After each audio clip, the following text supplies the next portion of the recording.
दिल्ली के जंतर मंतर पर इस वक्त हम मौजूद हैं और मेरे पीछे तमाम आप भीड़ देख रहे हैं। ये वो सरकारी अस्पताल में कॉन्ट्रैक्ट पे काम करने वाले लोग हैं जिनको साल 2022 में हटा दिया गया। उसका कोई रीजन भी नहीं दिया गया। इसके बाद लगातार 3 सालों से ये लोग प्रदर्शन कर रहे हैं और अपनी मांगों को लेकर प्रशासन तक पहुंचने की कोशिश कर रहे हैं, लेकिन बावजूद जब कोई रास्ता नहीं निकला तो आज ये जंतर मंतर पर पहुंचकर अपनी मांगों को सरकार तक पहुंचाने की कोशिश कर रहे हैं। एक बार तस्वीरों में आप देख रहे होंगे कि हाथों में तख्तियां लिए हैं जहां पर साफ तौर पर लिखा है कि ठेका कर्मचारी के सभी बकाया राशि को अविलंब भुगतान करो और कॉन्ट्रैक्ट पे काम करने वाले सफाई कर्मचारियों के अधिकारियों पर हमला करना बंद करो। ये तमाम पोस्टर्स लेकर ये मजबूर लोग आज यहाँ जंतर मंतर पे पहुंचे हैं।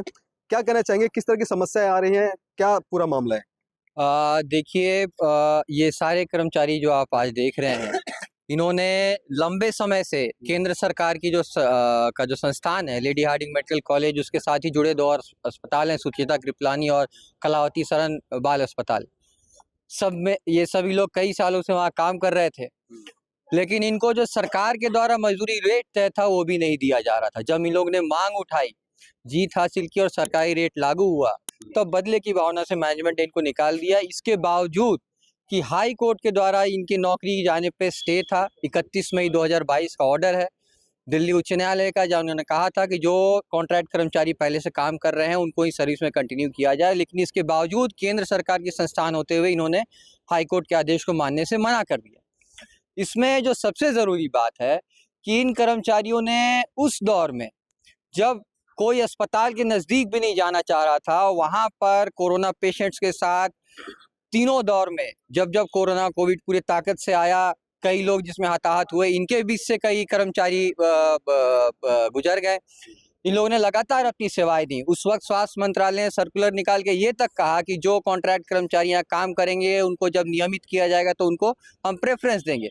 लेकिन प्रेफरेंस तो दूर की बात है, कर्मचारियों को हाईकोर्ट के आदेश के बावजूद ये सरकार, ऐसी सरकार जो कोरोना के दौरान हेलीकॉप्टर से प्लेन से फूल बरसा रही थी इनके ऊपर, इनको बाहर कर रही है। भर्ती तो कॉन्ट्रैक्ट जो ठेकेदार ने किया था, ठेकेदार पे कार्रवाई की आप मांग करते हैं, सरकार तो देखो ऑर्डर दे देती है, लेकिन निकालना ना निकालना ठेकेदार का काम होता है। हो सकता है दूसरा कोई टेंडर उसमें भर्ती कर दिया हो, इसमें सरकार को जिम्मेदार कहना चाहिए। देश का जो श्रम कानून अभी भी है, ये कोई ऐसी बात नहीं कि मैंने अपने मन से कह दी।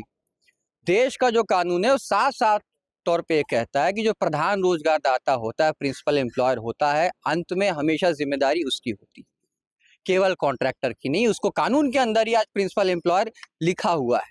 ये हम नहीं कह रहे कि हमारा एलएचएमसी एम्प्लॉयर है, कानून के अंदर लिखा हुआ है और हम जानते भी हैं कि कॉन्ट्रैक्टर आते हैं जाते हैं, कर्मचारी काम करते रहे, और एक संस्थान की बात नहीं है।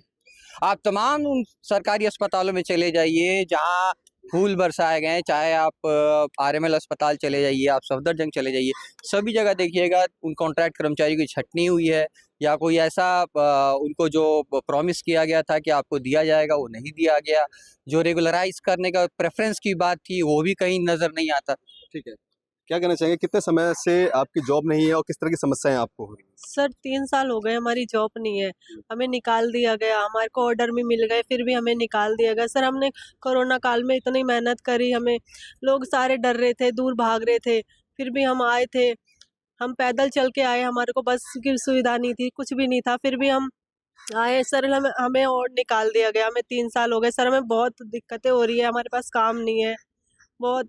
सर बच्चों को पढ़ाने, खाना पीना, हर चीज़ की सर वो हो रहा है। जॉब कहीं भी नहीं है सर, कहीं भी जॉब लेने जाते हैं तो 30-30 हज़ार रुपये कमीशन मांगते, तो कहाँ से दें सर हम। तो देखिए, ये वो लोग हैं जिन्होंने कोरोना काल में अपनी हथेली पे जान रख करके सेवाएं दी थी और उनको कॉन्ट्रैक्ट खत्म होने के बाद इनको निकाल दिया गया। इनको कोई दूसरी नौकरी भी नहीं दी गई और उसके बाद ये लगातार दर-दर भटक रहे हैं अपनी मांगों को पूरी करने के लिए। क्या कहना चाहेंगे, किस तरह की समस्याएं हो रही है और सरकार से क्या कुछ कहना चाहेंगे आप? बहुत समस्या हो रही है सर, 3 साल हो गए हमको। वैसे काम कर रहे थे पहले हम, अब हमको बहुत दिक्कत हो रही है। आज उम्र की तगाज से काम भी नहीं मिलता है आजकल हमको, और घर में माँ भी बीमार है मेरी, मैं मम्मी के पास ही रहती हूँ। घर में माँ भी बीमार है मेरी, घर भी, हमारी स्थिति बहुत खराब है इस टाइम। सरकार से कुछ कहना चाहेंगे आप? अपनी मांगों को लेकर जंतर मंतर पे आए हैं और लगातार पिछले 3 सालों से आप इसी तरह से अपनी बात पहुंचाने की बात कर रहे हैं, कुछ कहना चाहेंगे सरकार से? सर इतना ही कहना चाहूंगी कि अगर सरकार को बस सुना नहीं है, किसी तरीके से बात सुन ले सरकार हमारी। किस तरीके से सुनेगी, अब ये देखना है कि वो सुनेगी किस तरीके से, रोड पे से सुनेंगी या कोर्ट के द्वारा सुनेंगी, ये देखना है अब हमें कि रोड पे हम और ज्यादा भीड़ इकट्ठी करें तब सुनेंगी, या हम मरने लगेंगे तब सुनेगी। सरकार। आप आज आप धरना प्रदर्शन करने यहाँ पे जंतर मंतर पे आए हैं, आपकी बातें अगर प्रशासन, अस्पताल प्रशासन नहीं सुनता तो अगला कदम आप लोगों का क्या रहने वाला है? अभी तो कुछ कह नहीं सकते, अभी तो हम। कह नहीं सकते। क्या कहना चाहेंगे, सरकार से कुछ कहना चाहेंगे? सर सरकार के थ्रू ये सब कुछ हो रहा है ना सर। देखिए 3 साल में धरना उम्मीद है कि सरकार उम्मीद आने वाले समय नहीं में सर? आने के लिए हमें निकालने से पहले उससे एक दिन पहले हमारी नोटिस आ गया कि हमें रखा जाए, फिर भी उसके बावजूद हमें नहीं रखा गया। तो और सरकार से मांग कर ही कह सकते हैं, आप बताइए। सरकार से कहना चाहेंगे कि आपको नौकरी है जो आपको कॉन्ट्रैक्ट से निकाल देगा उनको सर फिर से दिया जाए। देखिए 2007 से मैं वहाँ नौकरी कर रही हूँ, अब मेरी 49 उम्र हो गई है। अब मैं नौकरी भी कहीं नहीं कर सकती हूँ, जहाँ भी जाती हूँ तो उम्र के अनुसार मांगते। तो बताइए, सारी जिंदगी तो हमने वहाँ दे दी ना। आप ही बताइए कि हम कहाँ जाएं, क्या उम्मीद करें सरकार से। तो देखिए, ये तमाम वो लोग हैं जो काफ़ी लंबे समय से परेशान हैं और लगातार सरकार से गुहार लगा रहे हैं कि इनकी नौकरी से जिस तरह से इनको बहाल किया गया है, इनकी नौकरियां इनको वापस दिया जाए। इसमें कुछ ऐसी महिलाएं भी हैं जिनके घर में खाना बनाने का जो पैसे का जुगाड़ करना पड़ता है, कुछ ऐसे भी हैं जिनके घर परिवार में बीमार लोग हैं, उनकी दवाइयों का जुगाड़ करना पड़ता है। लेकिन लगातार ये सरकार और प्रशासन से यही मांग कर रहे हैं कि इनकी नौकरी वापस करवाई जाए। जिस तरह से इन्होंने कोरोना काल में अपनी जान हथेली पर रखकर अपने सेवाएँ दी है और जो पेशेंट है उनकी सेवा करी है, और सरकार के सहयोग के साथ अब इनका लंबे समय से अब ये बेरोजगार है, इनकी कहीं ना कहीं मांग है कि इनके जो रोजगार है वो कहीं ना कहीं वापस दिया जाए, और उनके जो पिछले 3 सालों से इनका कोई वेतन नहीं दिया गया, इनकी वेतन भी इनको दिलवाया जाए। कैमरा पर्सन कमलेश कुमार के साथ मैं संदेश सक्सेना, पंजाब केसरी.com, दिल्ली।